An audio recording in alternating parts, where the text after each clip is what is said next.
Oke, baiklah. Bismillahirrahmanirrahim. Assalamualaikum warahmatullahi wabarakatuh. Perkenalkan kami dari kelompok yang beranggotakan saya, Reno Setiawan dan Muhammad Rizky Madia. Di sini kami akan presentasikan hasil yang sudah kita kerjakan terkait tugas 5 data mining, yang mana di sini kita mendapati masalah dari klinik XYZ seperti itu.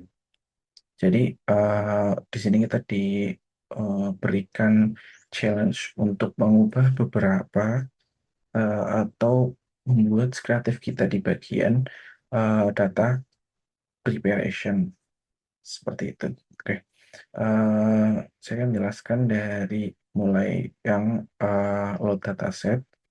Di sini pada baseline file path-nya itu basisnya mengarah ke Google Drive. Di sini dibuat menjadi lebih fleksibel untuk bisa dapat berjalan di uh, lingkungan yang berbeda seperti itu.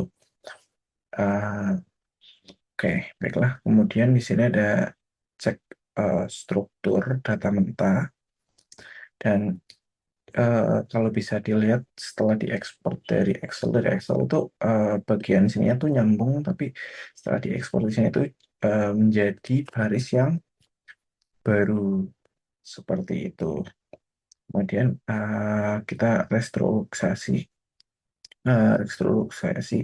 data mentahnya eh, dari satu kunjungan jadi satu baris seperti itu. Eh, karena sebenarnya baseline itu menggunakan data uh, apa adanya di notebook ini, datanya saya ekstrukturisasi dulu agar satu kunjungan pasien menjadi gabung satu baris di sini. Jadi di combine text di merge kayak seperti itu.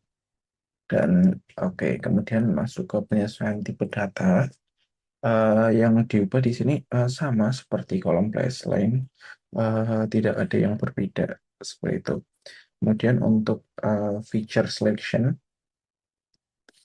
oke, untuk feature selection di sini uh, juga sama seperti kolom baseline karena uh, yang sudah di selection seperti nomor rumah sakit, jenis kelamin, alamat, itu memang administratif yang memiliki kolom numerik dan ini cukup relevan untuk dilakukannya tahap pemodelan. Oke, baiklah. Selanjutnya masuk di bagian handling of layers dengan aturan klinis.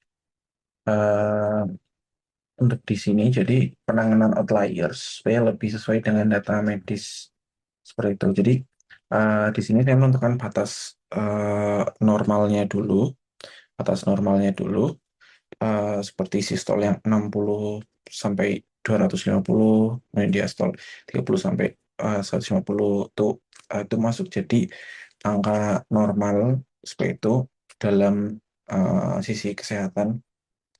Setelah itu data yang lebih dari itu nanti dianggap tidak valid dan menjadi non atau nul seperti itu, atau nilai kosong seperti itu.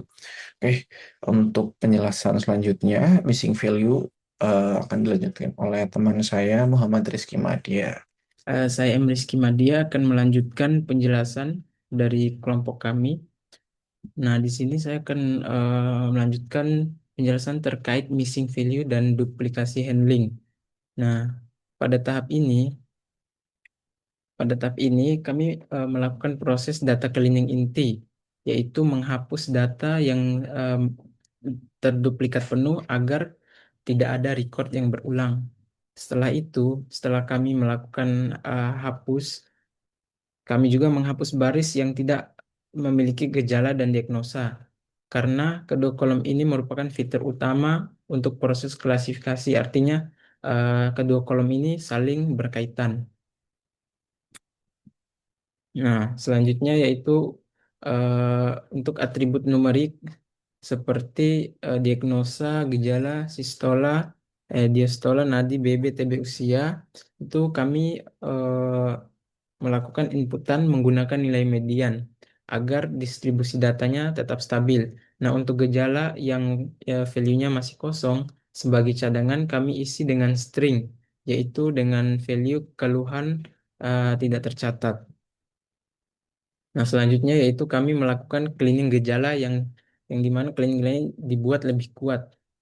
Nah, pada tahap ini kami melakukan pembersihan teks gejala secara lebih detail, yaitu tujuannya untuk membersihkan teks, tetapi juga kami menyatukan variasi penulisan gejala agar informasi yang masuk ke dalam itu lebih konsisten. Nah, bisa dilihat pada layar di pada layar di sini seperti hangat dan panas dan lain sebagainya. Nah, ini hasilnya. Misalnya batuk pilek panas 1 hari setelah dibersihkan menjadi batuk pilek panas. Selanjutnya kami melakukan fitur engineering klinis. Nah, pada tahap ini kami menambahkan beberapa fitur klinis turunan untuk memperkaya informasi data. Adapun contohnya seperti BMI, pulse pressure, TB meter, dan MAP. Nah, tujuannya yaitu memberikan informasi tambahan secara klinis yang berpotensi berhubungan dengan diagnosa penyakit. Nah, untuk selanjutnya kami menyisipkan konteks kata klinis ke dalam teks gejala. Nah, karena model ini baseline-nya menggunakan TF-IDF berbasis teks, maka kami memasukkan informasi klinis tambahan ke dalam bentuk token teks. Contohnya yaitu eh, TB ulang menjadi TB ulang usia underscore dewasa, BMI normal, BMI underscore normal, dan lain sebagainya. Nah, selanjutnya kami melakukan mapping diagnosa ke 5 kelas target secara robust. Nah, pada tahap ini kami membentuk target klasifikasi menjadi 5 kelas utama. Kami menggunakan regex untuk mengambil kode ICD-10 dari kolom diagnosa, lalu memetakannya ke dalam beberapa kelas, seperti terlihat pada gambar ini. Selanjutnya yaitu finalisasi dataset agar kompatibel dengan baseline model. Nah, pada tahap akhir ini, uh, di tahap akhir data preparation ini, kami memilih hanya kolom yang benar-benar digunakan untuk nantinya digunakan untuk modeling. Dataset ini berisi fitur numerik, angka-angka, selanjutnya itu gejala final, serta target. Selanjutnya kami melakukan validasi akhir. Nah, tujuan kami yaitu setelah melakukan semua tahap pre-processing, kami melakukan validasi akhir. Di sini kami mengecek beberapa data yaitu seperti missing value per kolom, jumlah duplikasi, distribusi target, serta kami melihat kembali contoh gejala final. Nah, setelah kami melakukan hal tersebut, kami menyimpan hasil pre-processing yang sudah kami lakukan ke dalam file CSV yang nantinya akan memudahkan dalam proses selanjutnya. Dengan seluruh tahapan ini, dataset yang awalnya itu memiliki missing value, duplikasi, dan noise berhasil kami bersihkan dan kami perkaya sehingga siap digunakan untuk proses selanjutnya yaitu proses pada tahap modeling. Mungkin itu saja penjelasan dari kelompok kami. Apabila ada kekurangan, kami mohon maaf. Wabillahi taufiq wal hidayah. Wassalamualaikum warahmatullahi wabarakatuh.